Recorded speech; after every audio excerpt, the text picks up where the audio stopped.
Good morning, everyone, and thank you for joining us for the My Origin webinar series. Today, we will be discussing addressing cardiometabolic syndrome with genetic testing, a webinar by Dr. Scott Bergman. Please do submit questions on the GoToWebinar panel. You will see a questions section. Type those in whenever you have them. I'll be compiling those questions throughout the webinar, and we will answer as many of those as we can at the end. Dr. Bergman is a chiropractor, board-certified traditional naturopath, holds a diploma in integrative medicine, and is a certified functional medicine practitioner in Walnut Creek, California. Since 1993, Dr. Bergman has been the director of Chirokinetics, an integrative health clinic combining chiropractic, yoga, Pilates, mind-body medicine, rehabilitation, and functional medicine. He contributed sections of the First Line Therapy Patient Manual and has been involved in nutraceutical clinical trials. Dr. Bergman is the functional medicine director for an NFL pre-combined strength and conditioning training facility, optimizing their metabolic performance requirements. He has been the nutritional consultant for national and world champion triathletes, as well as the Luna Bar, Luna Chicks professional mountain bike and triathlon team members. As a certified triathlon coach, he has instructed beginners for endurance events and has trained hundreds of athletes to complete Ironman distance triathlons. We are very happy to have Dr. Bergman with us today and look forward to your presentation. Dr. Bergman, your turn. Thank you, Michelle. Thank you very much. Thank you all for taking time out of your busy schedule to attend the My Origin webinar series. I know how busy everybody is, and I want you to know how much I appreciate those who make the commitment to carve out time to improve patient outcomes and expand their practice and expand their craft to help more people in their community. So again, today's review is on the cardiometabolic panel. Thanks so much for attending. The first thing that we're going to do is kind of just review a little bit about genetics, the ABCs, if you will, a little bit about the testing, the terminology. I think it's important. It makes the ability to interpret the test much easier. I know many of you may be very adept at these tests already. But I'm sure there's going to be some of us that are new, so I want to make sure we're all on the same page. I'm also going to highlight some specific SNPs that look at detoxification, oxidative stress, blood sugar imbalances, lipid impairment, and hypertension that may impact cardiometabolic disorders, cardiometabolic disease, and I'll show you how I interpret some of the findings, and I'll give you some specific protocols that I think about when I'm looking at these gene variations. So when we're talking about genes, we want to remember there's 23 pairs, 46 total. We get one pair from the set of our biological mother, one set from our biological father. Without getting too scientific, I think what's important is how we present this information to the patients, because at the end of the day, it really doesn't matter what we know. It only matters what we can get our patients to understand. So the more they understand, the more compliant they'll be with our protocols. So I'm going to give you the analogy that I use, and I took this from Dr. Jeff Bland when he talked about his book of life, and the genetics are the book of life. Just like the old biology or physiology textbooks that we had to read in school, the book is you. When you open the book, you see at the table of contents there are sections. Those sections are systems. In that book, there might be the musculoskeletal system, there might be the cardiovascular system, there may be the digestive system or the immune system. And then when we look at the chapters and then we go to specific pages, those are our chromosomes. The paragraphs are the genes, and the sentences are our specific DNA, where we pare down all the way down to the individual letters of the words. And that is our makeup. That's where we look at specific nucleotides, nucleobases, the A, G, T, and C. And those words make up the sentences that make up the paragraphs that make up us.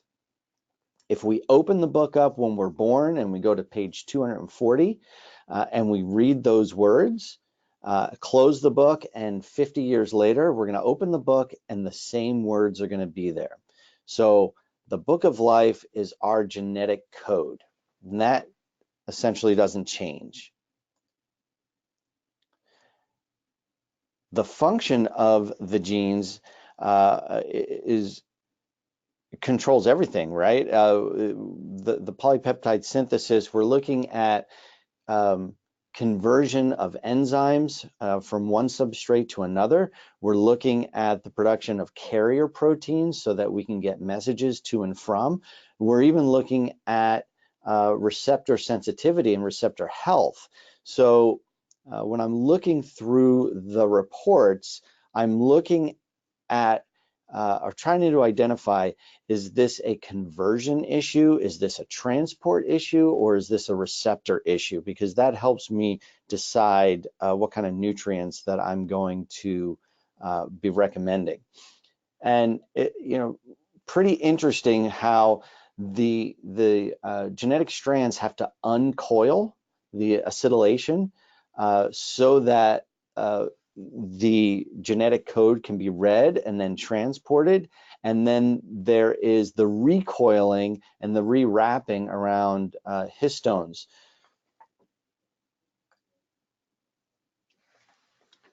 So when you're looking at the report itself, sometimes we're talking about variations, sometimes we're talking about alleles, sometimes we're talking about SNPs. So let's define those.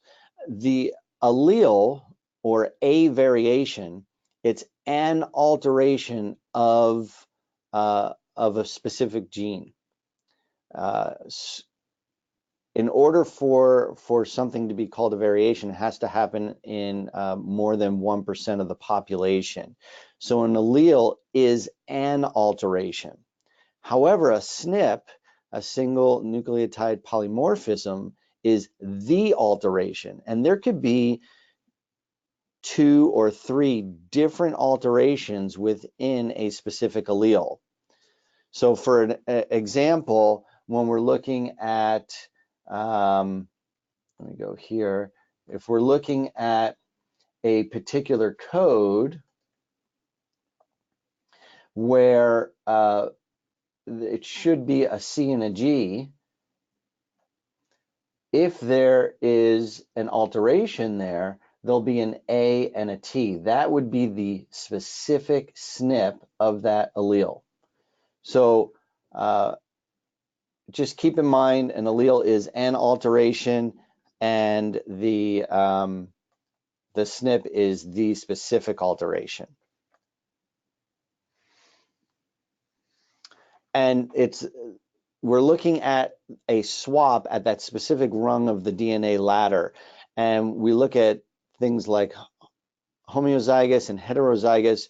Remember, we talked about the mother and father provide pairs. A negative means that there are no alterations in the specific genes that the parents, either of the parents, had passed down to the child. If you see a plus minus, that means there is one variation. If you see a plus plus, that means both pair have been altered. And why does it matter? We know that a minus on the test means that there is probably 100% efficiency in that particular gene. But with the example of MTHFR for methylation, if there's a plus minus, we're looking at maybe 70 to 80% efficiency. So that means a 20 to 30% dysfunction. If we see a plus plus, we could see as much as only 30 to 50% efficiency in that gene. So somewhere between 15 and 70% deficient in being able to methylate. And that could become a pretty big problem, right? Because when we methylate, that's part of phase 2 detoxification. It conjugates heavy metals, steroids, like estrogens, norepinephrine, epinephrine, histamines. So not having that ability to methylate can reduce the body's ability to clear. Another example is like the CYP1B1 SNP that regulates conversion from estrogen to 4-hydroxyestrone, which is which can convert to a carcinogen. So just being able to clear toxins at a much more efficient rate, or knowing where that alteration is pretty important for us.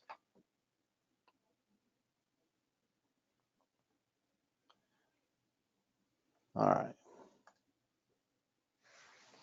Now we talked about genes, but here we talk about epigenetics. The epigenetics is the interpretation of the book, what we express or what we suppress. According to the National Library of Medicine, genes determine 25% of our lifespan, which means our lifestyle that affects our expression or suppression, our epigenetics, affects 75% of our lifespan or our health. And I use the acronym DEAL. I tell the patients, this is your deal. This is your diet, your exercise, your attitude, your lifestyle, and your environment. We can alter your deal. By altering your deal, we can either express or suppress. And going back to the Book of Life analogy, I use the analogy of sticky notes on our textbook. And I remember when I was in school, I had all of those little sticky notes that oh, this is important. I need to flip to this page very quickly. And then I would open that up and I would have a very, very specific note on that sticky note that was the interpretation of that important information. So as I'm thumbing through my book, I could find areas that I want to express. And I also have paper clips.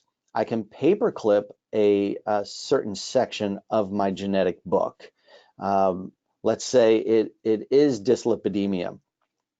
And if I know that my diet, exercise, and attitude and lifestyle and environment affects 75% of my health, by changing my deal, I can put a paper clip over a few pages of my book so that when I'm thumbing through the book, those pages stay closed, those pages are suppressed. And as a reminder, I want to make sure that we all understand that we don't treat SNPs. SNPs are not diagnoses. They are guideposts only. They help identify potential altered function. They tell us about how we can support those pathways. They tell us based on those pathways, we can understand individual nutrient requirements and we can support nutrient reserve deficiencies. So again, going back to the MTHFR, if we know that there's a variation in that, and we're only methylating maybe 50% of what we could, that person definitely needs a higher level of an absorbable form of 5-methyl tetrahydrofolate B9. So knowing the pathways tells us what the possible deficiencies could be. So I use this acronym for my patients as well, nutrient reserve deficiency, NERD. Organs act as nutrient reserve storage sites. We utilize macro and micronutrients 24 hours a day, and nutrients are pulled from those storage sites.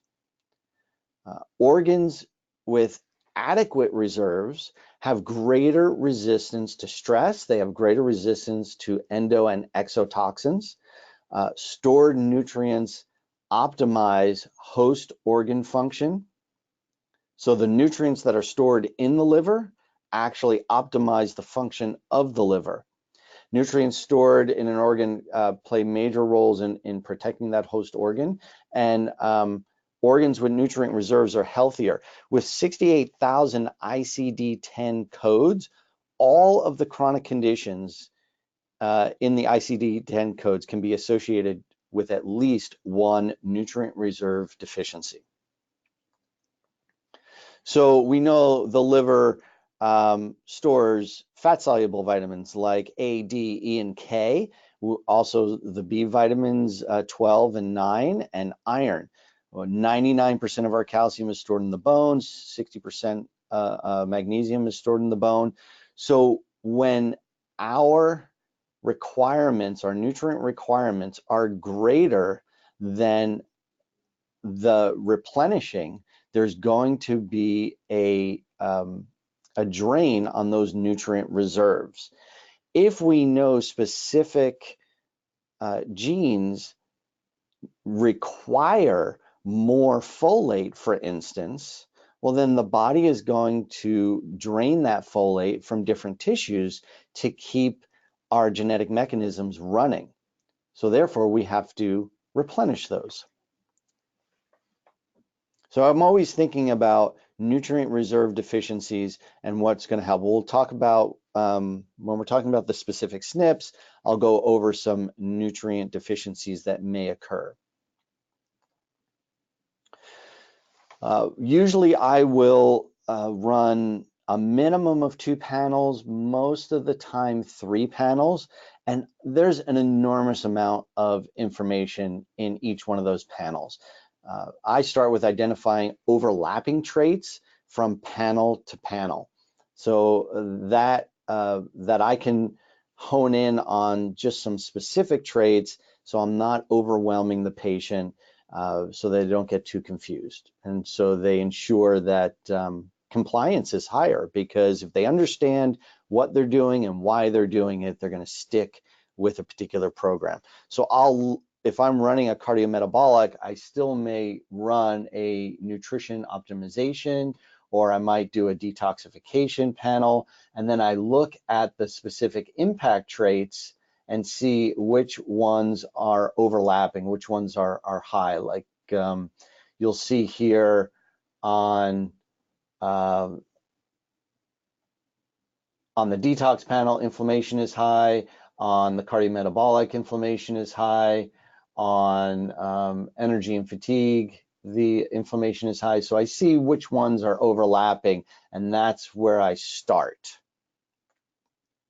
Then I'll look at the practitioner summary report and look at the specific SNPs. This is a pretty cool way of writing out the report. What I like about that is it gives a brief synopsis of the clinical experience significance. It tells you the variation, whether it's a plus plus, plus minus, or minus minus, as well as not only the impact, whether it's of high priority or low priority, but how much research is backing that particular SNP. And if you look at the far right for the references under PubMed, if you type in those numbers, you'll get the actual research for those SNPs. So that's really, for me, interesting. I'm able to dig a little deeper and start trying to triangulate how this may be affecting the patient on an individual basis. Some of the other aspects of the reports gives us not only exercise and lifestyle recommendations, but supplement recommendations. And we can't recommend all of them to our patients. We can't provide 20, 30 different supplements. It'll just overwhelm people. So again, I look to see what's overlapping. And when I look at the different panels, I'll say, oh, look, folate metabolism is is on 4 of these. Curcumin, the need for glutathione and to reduce inflammation, is on 3 of these reports. So now I start honing in on specific supplementation. And for the My Origin report, it will always refer back to specific products, but I like looking at the ingredients because I'll often find 1 or 2 things that, again, will overlap, or if I use one product for 2 or 3 different issues, I can, again, reduce the amount of supplementation that I'm giving somebody for their first phase of the protocol. So let's go over the specific traits of the cardiometabolic panel. One is for blood sugar control, LIPC. Although it is associated with poor blood sugar control, it's actually, the way I look at it, is more of on dyslipidemia. It increases LDLs and decreases HDL cholesterol. And studies have shown that the lower your HDL cholesterol, the higher your insulin resistance will be. So possibly the way that I think about it is the LIPC is causing low production of HDL, which increases inflammation because we know that HDLs act as an antioxidant. So there's a higher inflammatory situation which alters the insulin receptors. So when I see this, I'm actually looking at a lipid type of a protocol rather than blood sugar alone, if that makes sense. Someone might say, oh yeah, but it's my blood sugar, and here I am saying, well, we actually need to address how your body is creating cholesterols. LIPC also produces hepatic lipase, is one of the enzymes. So it breaks down triglycerides. And so if we're breaking down triglycerides and phospholipids, and we're no longer able to do that, then that to me is the mechanism of higher triglycerides, lower HDLs, higher insulin resistance, if that makes sense. From another SNP is PPARG or PPARG. That regulates fatty acid storage, glucose metabolism, stimulates lipid uptake by the fat cells, which leads to obesity. We know that obesity leads to insulin resistance and diabetes. For me, interestingly, PPARG can be suppressed with things like intense exercise, short, hard bouts, like either sprinting or some sort of fast weight routine, like a HIIT program. Genistein, a lot of phytosterols, genistein, phytoestrogens, vitamin A, glucosterones, berberine, curcumin, resveratrol, indole-3-carbinol, and ECGC from green tea. They all suppress PPARG. So when we see this for insulin resistance, the first thing that I think about are those type of nutrients, the berberine, curcumin, the IC3, and so forth. Under the type 2 diabetes trait, there is an MC4R. MC4R is a receptor gene. Food intake is controlled by MC4R pathway. So leptin and insulin stimulate hormones that bind to MC4R, signaling to reduce the appetite. So if there's a variation in this MC4R receptor, you actually increase your food intake because you're not feeling satiated. And then we know that obesity will usually proceed to metabolic syndrome and type 2 diabetes. So this is one of those SNPs where it's a receptor issue, and when it's a receptor issue, I always think about upping my omega-3s and my phospholipids and essential amino acids to help with repairing receptor sites.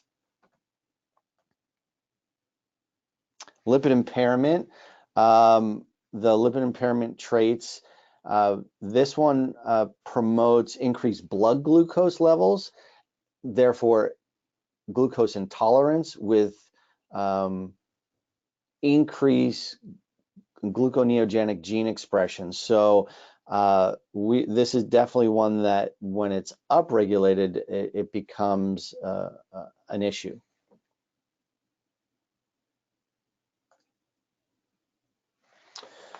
Hypertension, I'll give you a quick anecdote about this one, but this SULT functions to help break down neurotransmitters, medications, alcohol, and I think all xenobiotics.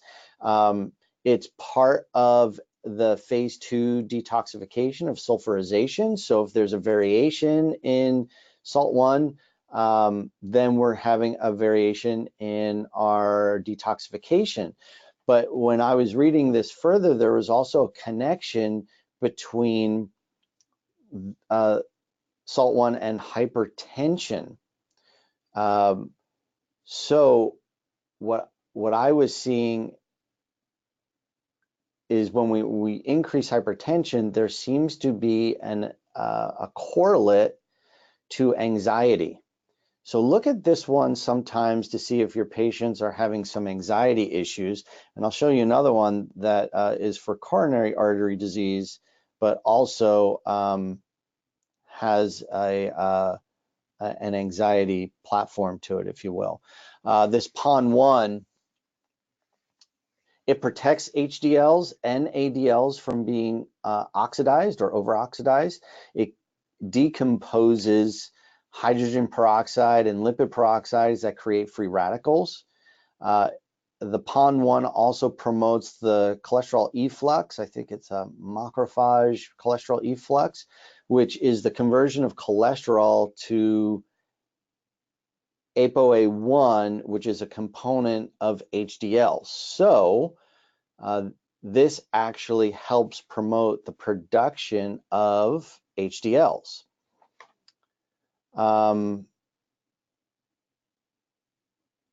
Green tea, the EGCG, resveratrol, berberine, all stimulate PON1 transcription. So we can increase our HDL levels, decrease our LDL oxidation by using those nutrients.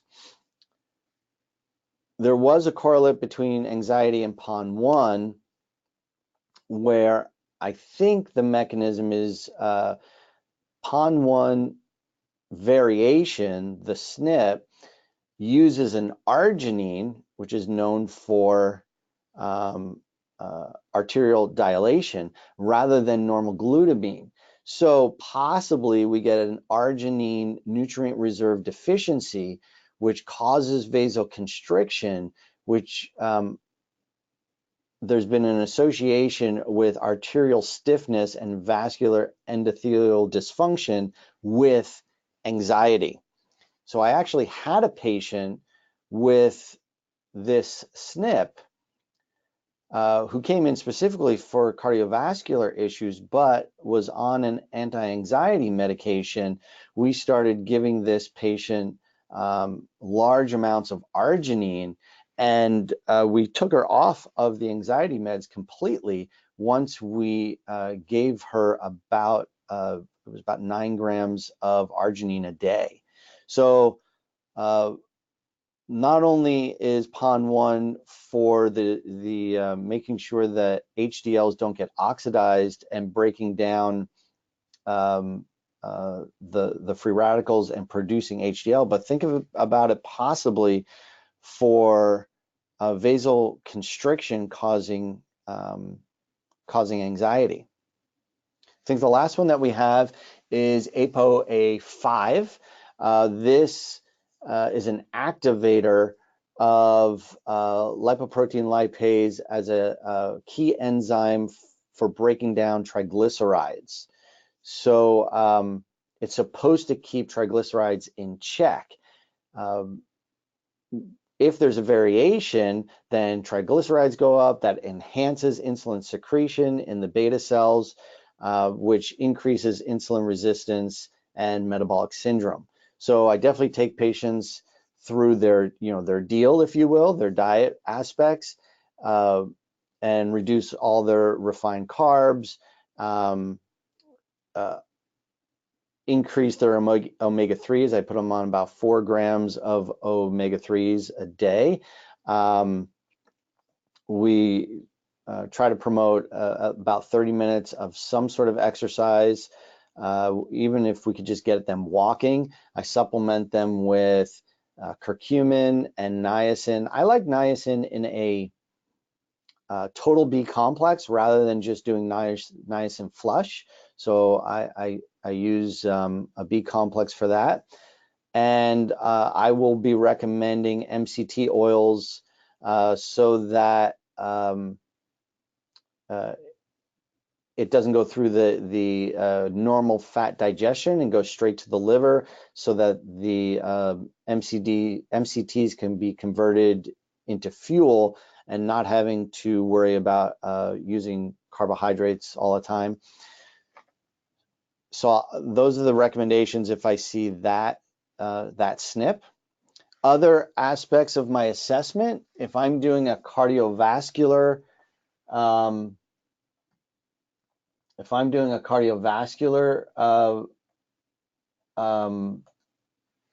assessment, I'll also think about detox panel. I'll also think about a hormone panel, possibly a cognitive stress panel.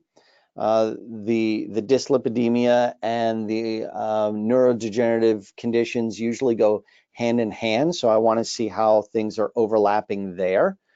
I will start people off with, or I love looking at the nutrition optimization panel. That will let me and the patients know what nutrients may always be in the whole.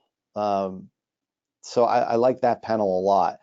And then labs for the cardiometabolic panel that I usually include is an NMR lipoprotein profile, because I'm not concerned about usually total cholesterol or even cholesterol size or count. I want to know the specific numbers of little a's to little b's of the lipoproteins, because it's the oxidized LDLs that are so damaging.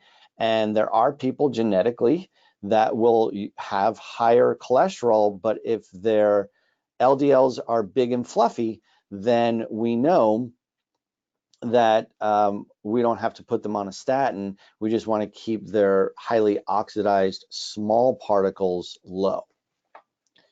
I'll always do a fasting glucose and fasting insulin, and hemoglobin A1C.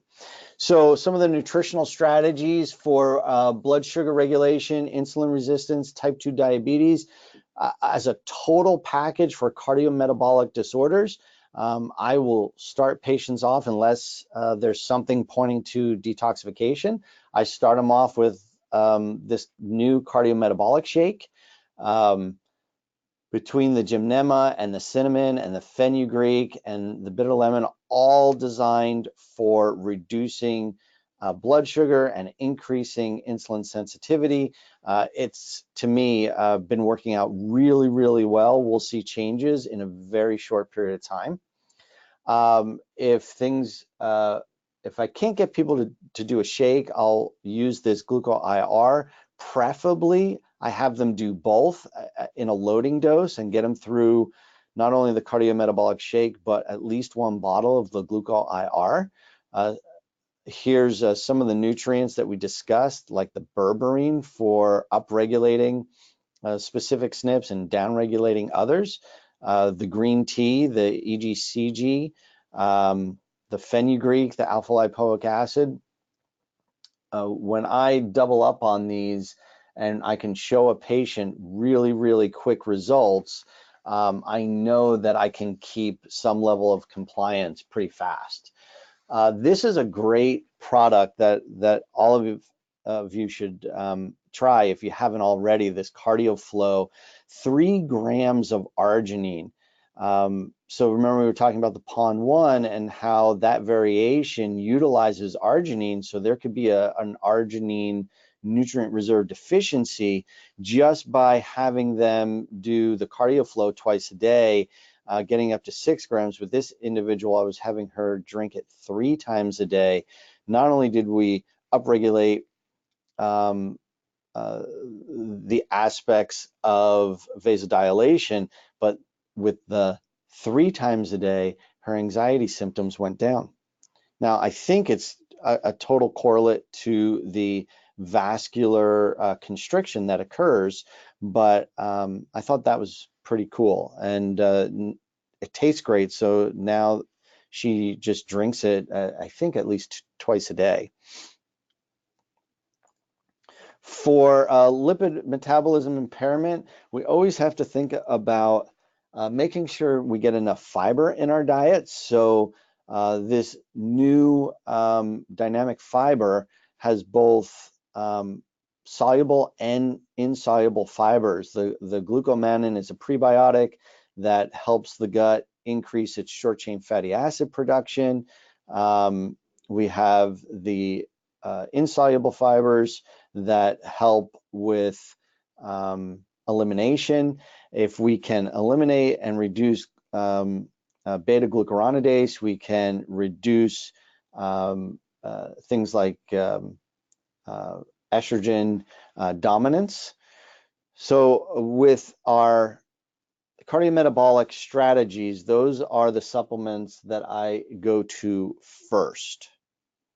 And then I look at what's left over, and then we supplement from there. So that is the webinar. I welcome any questions that anyone may have. All you have to do is type it into the question section. Anybody have any thoughts? Hi, Dr. Bergman. Hi. Yeah. Hi, Dr. Bergman. We do have a couple of questions, and I'll still be monitoring those. So if you didn't get a chance to get your question in yet, please do feel free to type it in. One of the first questions we got was, how do you pick which panel to start with, or which panels? You said you do several at a time. So how do you know which ones that you want to start with? It's mostly based on my patient history and intake. It's pretty thorough. I'll spend a good 20-30 minutes speaking to somebody. I think one of the most extensive ones is the detox panel, but certainly if someone is coming in with PCOS, or someone is coming in with endometriosis, or even PMS, or if I think that there's some sort of estrogen dominance, I'll run the estrogen panel. I do like, as kind of like a mainstay, the nutrition optimization one, because it shows us what the body isn't converting one substrate to another. So it lets me know, oh, this person is always going to be deficient in magnesium. This person is always going to be struggling with their folate and methylation, or their B12, or their vitamin C. So I like that one because it's something actionable. It's something that that we can actually control. If we know that there is a deficiency in those nutrients, we know we can give those nutrients. So I like that one kind of as an all-round. But when we're asking history, we're asking our patients, is there a family history of Alzheimer's or dementias or some sort of neurodegenerative issue, and that would lead me to the cognitive panel. If there's always high blood pressure, I would do cardiometabolic, but I would also do detox as well. I want to see what the body is clearing. I don't know if that completely answers your question. The answer is it depends. That makes complete sense. Another question that we got was querying how implementing genetic testing has improved or changed your patient care. Oh, well, I think the improvement comes with the education of the patient by letting the person know what their genetic book of life is, and letting them see that there are actionables, right? Like actual steps that can be taken to improve their epigenetics, which is 75% of their health, and letting them know that that is not a one-time deal. It's not like a light switch on and off. It's something that has to be maintained forever. That improves patients' commitments to the protocols, and when they're have a higher commitment or a higher or buy-in, if you will, they stick with the protocols. They see it as a lifestyle. It doesn't mean that they don't have some sort of setback with a party here or an occasion there, but knowing that those genetic SNPs are never going to go away, that we have complete control over how to express or suppress, and having them understand that it's really in their hands, it just improves compliance. So that, I think, is the biggest one. And then there's been a couple of these ahas, like, oh, the PON1 that this person has on their cardiometabolic profile may also be have some sort of a correlation to their anxiety. And so when we're getting rid of those things by looking at the genetic reports, patients know that we've dug deeper than any other practitioner that they've ever gone to.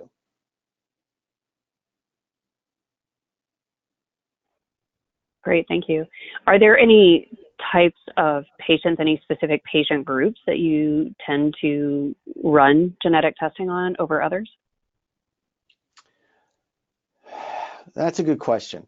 No, I don't think so. I mean, I've got a bunch of athletes, and they just all dig that. They want to know how to optimize. There might not be any quote unquote health conditions, but knowing that they can clear estrogens, or knowing that they do have higher cholesterol levels, and what they can do about it. They love that.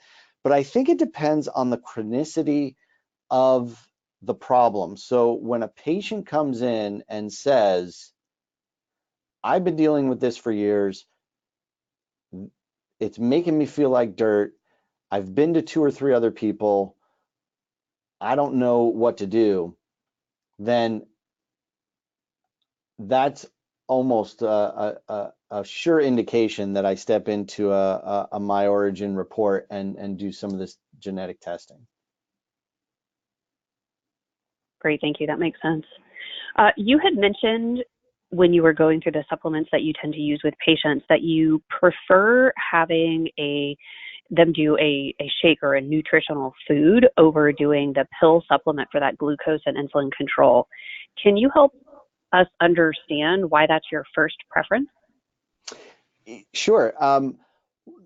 Mostly because if we're really dealing with some significant problems, their diet isn't great.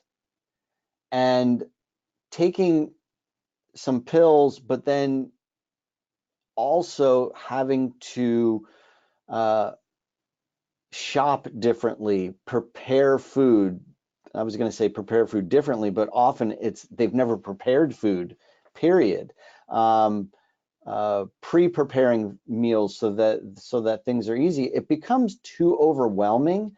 And when we use some of these medical foods in a shake form, they're getting not only the specific nutrients for those SNPs, but they're also getting the micronutrients from a full like multi, but they're also getting some very, very clean macronutrients. They're getting their proteins, carbs, and fats in a way that are so clean, they've never had that before. So being able to give them the nutrients plus somewhat of a meal replacer really makes things super, super simple. There's a reason why Weight Watchers and Jenny Craig and some of those others with those shakes, there's a reason why those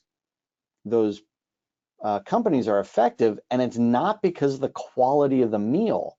It's because it's easy. And when you can just give somebody a shake and say, hey, I need you to do 2 of these shakes plus a dinner, it just makes things so much easier.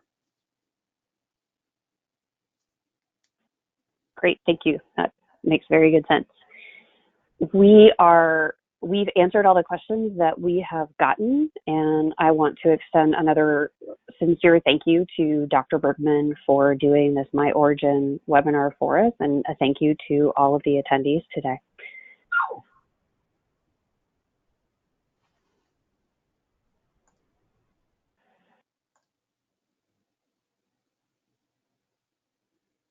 All right, guys, thank you.